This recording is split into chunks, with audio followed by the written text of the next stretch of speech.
Why do we fast and take up long and arduous? None of these answers really are satisfactory.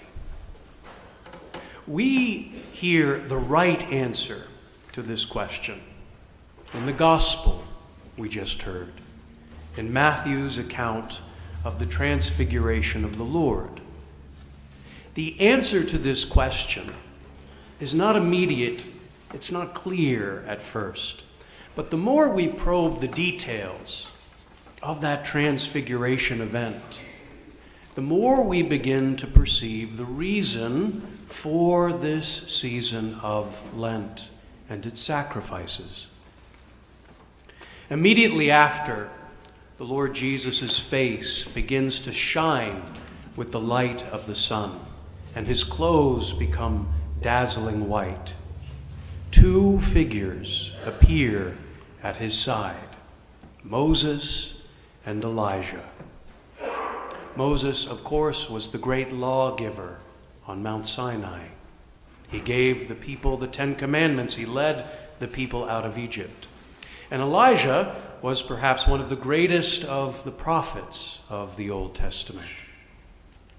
Both Moses and Elijah, in their earthly lifetimes, were given the special privilege of beholding God's glory in an especially intimate way.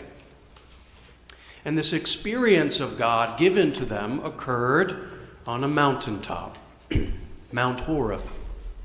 Moses, when he received the 10 Commandments, and Elijah, after he fled from the idolatrous queen in Israel.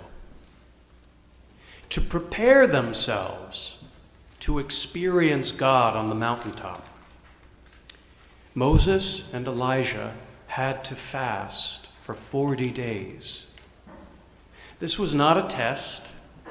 It was not an exercise in self-mastery. Rather, their fasting was a preparation of soul for beholding the glory and the power of God. That glory and power was so overwhelming in both Moses and Elijah's case that it shook the mountaintop to its core. The same one who appeared to Moses and Elijah in their lifetimes on Mount Horeb became human.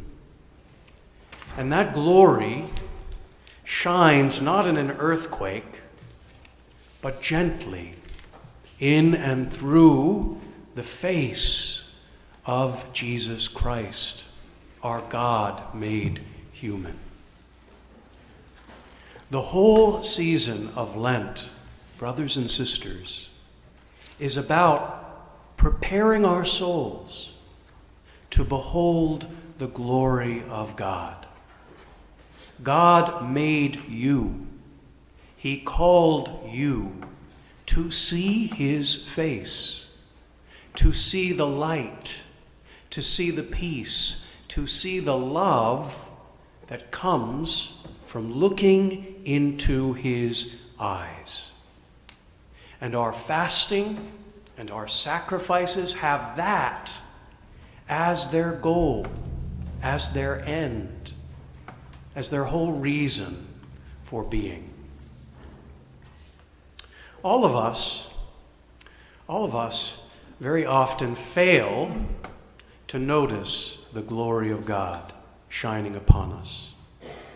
The reason for that is our eyes are often cast down by the various burdens in our situations. Our vision is blurry with anxieties.